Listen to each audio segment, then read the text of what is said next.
gonna be legend. Wait for it. Say my name. Oh my God! Okay, it's happening. Toi tu vis, toi tu crées. T'es pas réel. Dairy. Legendary. Et si je vous disais que toutes ces séries font partie d'un seul et même univers, que quasiment toutes vos séries préférées sont liées entre elles et forment le plus grand univers étendu de fiction, bien plus grand que le MCU ou que l'univers de Star Wars. Cette histoire commence au début des années 2000, bien avant la création de la majorité de ces séries.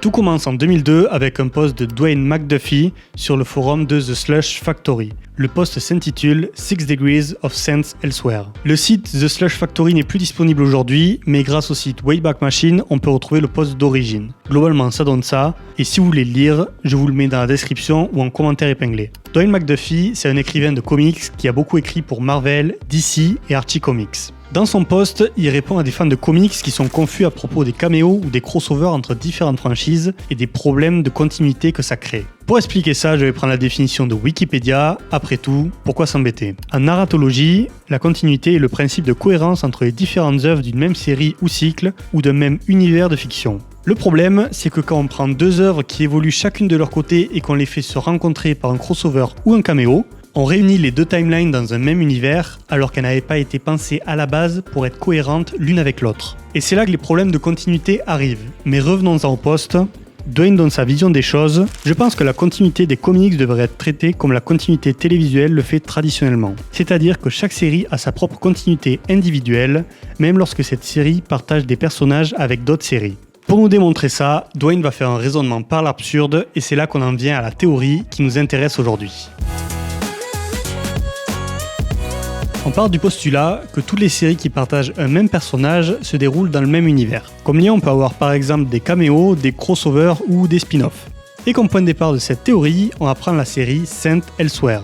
C'est une série qui met en scène le quotidien d'un hôpital, à l'instar de Dr House, Urgence ou Grey's Anatomy. On peut y retrouver un jeune Denzel Washington et Mark Harmon qui tiendra le rôle principal de la série NCIS des années plus tard. La série, qui a débuté en 1982, a duré 6 saisons et se termine le 25 mai 1988 avec un épisode très spécial. L'épisode sobrement intitulé The Last One, ou l'ultime épisode en VF, clôturera la série par un twist final. En fait, c'était un rêve.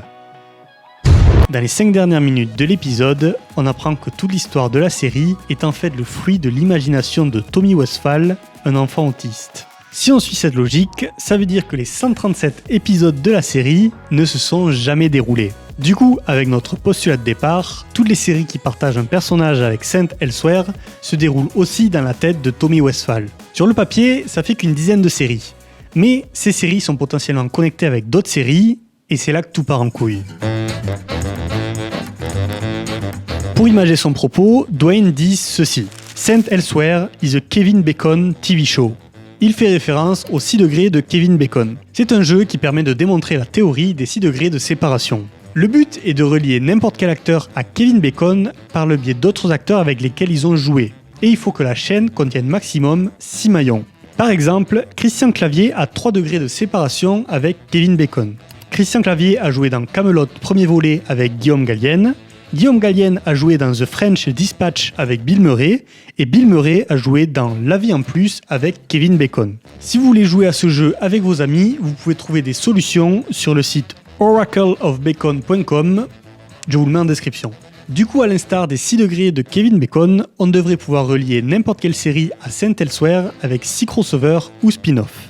Après le post de Dwayne, Internet s'est mobilisé pour trouver toutes les séries qui partagent le même univers que Saint Elsewhere, ensuite toutes les séries qui partagent le même univers que ces séries, et ainsi de suite. Il existe un fandom où tout le monde peut proposer des séries qui auraient un lien avec l'univers de Tommy Westphall. Sur le site, ils ont créé une carte qui montre le lien entre les séries et un document qui décrit exactement toutes les connexions. Style, tel personnage est apparu dans tel épisode de telle série.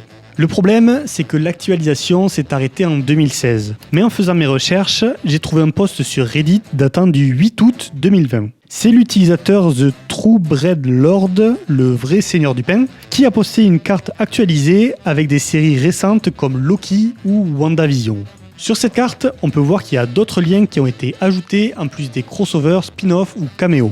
Il y a par exemple les marques fictives qui lient entre elles beaucoup de séries. Une marque fictive, c'est par exemple la bière Duff dans Les Simpsons, même si c'est vraiment le pire exemple vu que cette marque est devenue une vraie marque en 2006. Et c'est d'ailleurs pour ça que la marque est floutée quand il y a Les Simpsons à la télé.